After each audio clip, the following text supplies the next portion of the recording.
ఓం అస్మద్గురుభ్యో నమః. జై శ్రీమన్నారాయణ. గోదా గోపికలు 11వ పాసురంలో 6వ గోపికను నిద్రలేపుతూ చెప్తున్నారు.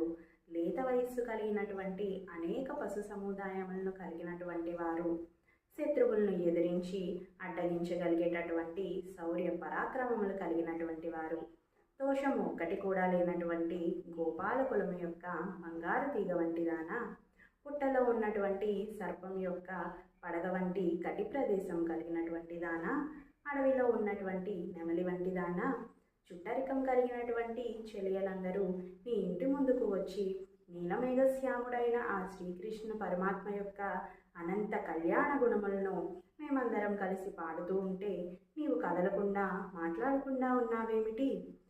దేనిని ఉద్దేశించి అలా నిద్రపోతున్నావు? లేచిరా అమ్మా అంటూ గోదా గోపికలు ఈ గోపికను నిద్రలేపుతున్నారు. ఈ గోపిక శ్రీకృష్ణ పరమాత్మ తానే స్వయంగా వచ్చి ఈ గోపిక కోసం పడిగాపులు పడాల్సినటువంటి గొప్పతనం కలిగినటువంటి గోపిక, అంతర్బాహ్య సౌందర్యం రెండూ కలిగినటువంటి గోపిక, అలౌకికమైనటువంటి సౌందర్యాన్ని కలిగిన ఈ గోపికను నిద్రలేపుతున్నారు గోదా గోపికలు ఈ పాసురంలో. జై శ్రీమన్నారాయణ.